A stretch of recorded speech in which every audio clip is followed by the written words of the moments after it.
బ్రహ్మచారి సదాసుఖి. మనసు, ప్రాణం, వీర్యం ఇవి మూడు ఒకదానికొకటి అనుసంధానమై ఉంటుంది. వీటి గురించి డీటెయిల్గా మాట్లాడుకున్నాము.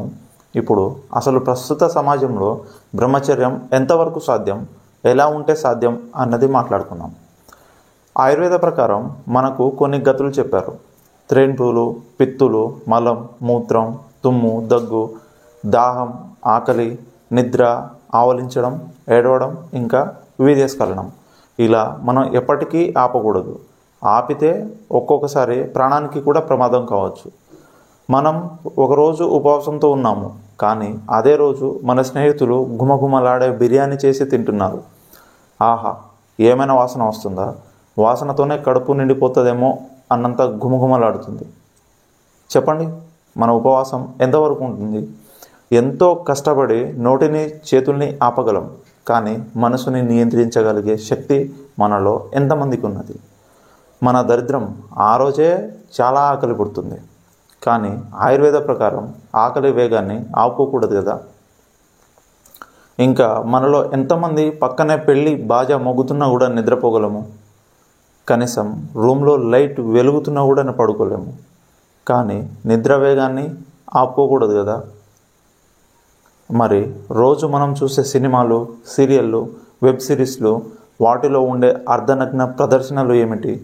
మన పరిస్థితులకు అందుబాటులో లేని లొకేషన్స్ ఏమిటి? అవి మనలో కోరికని పెంచే ట్రిగ్గర్లు కావా? అది ఒక ఊహా ప్రపంచం. కానీ బ్రహ్మచర్యం అంటే ప్రస్తుతంలో ఉంచే సాధనం కదా. బ్రహ్మచర్యాన్ని తూట్లు పొడిచి మన మనసుని దిక్కులేని సంచారం చేసేవి ఏంటో అర్థమవుతుంది కదా. కాబట్టి వాటి జోలికి వెళ్ళకూడదు.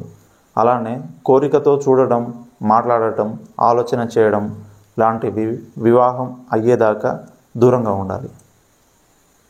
ఇరాన్ ఇస్రాయెల్ పైన బాంబేస్తుంది. అది మీకెందుకు? అన్నదమ్ముల ఆస్తి గొడవలు, అడ్డంగా నరికిన తమ్ముడు.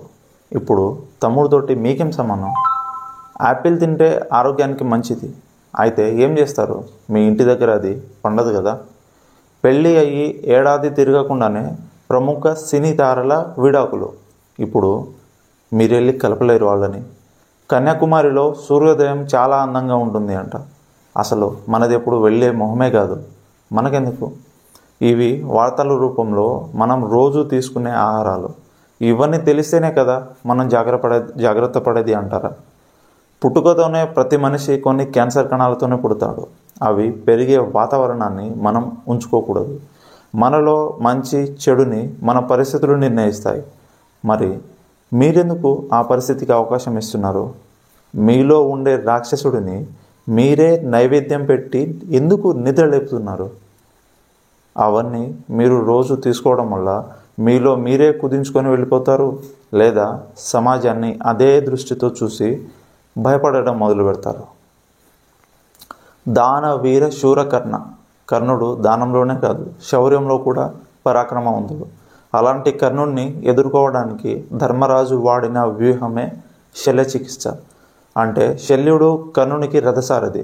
కర్ణ, అర్జునులు ఒకరినొకరు తలపడి యుద్ధం జరగకముందే శల్యుడు కర్ణునితో, అర్జునుడిని గెలవడం నీకు చాలా కష్టం, నీకంటే అర్జునుడు ఎంతో వీరుడు, అర్జునునికి తలపడక ముందే యుద్ధం ఆపి పారిపోవడం మంచిది అని అలా ముందు నుండే ఒక అనుమానాన్ని, ఒక పిరిగితనాన్ని నూరిపోయడం చేశాడు.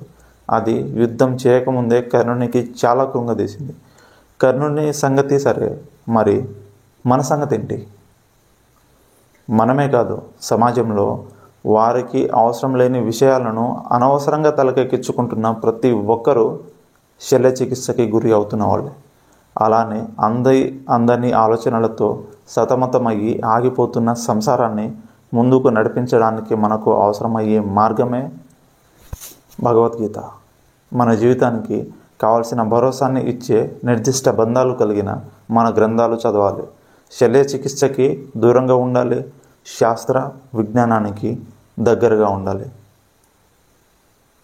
దేహం, దేశం, ధర్మం వీటిని కాపాడే బాధ్యతలో నాతో పాటు మీరు పాలు పంచుకోండి. మీరు చేసే ఒక్క లైకు 10 మందికి వీడియోను చూపిస్తుంది. అలానే షేర్ చేయండి, సబ్స్క్రైబ్ చేయండి. వీడియో పైన కామెంట్లను తప్పకుండా తెలియజేయండి.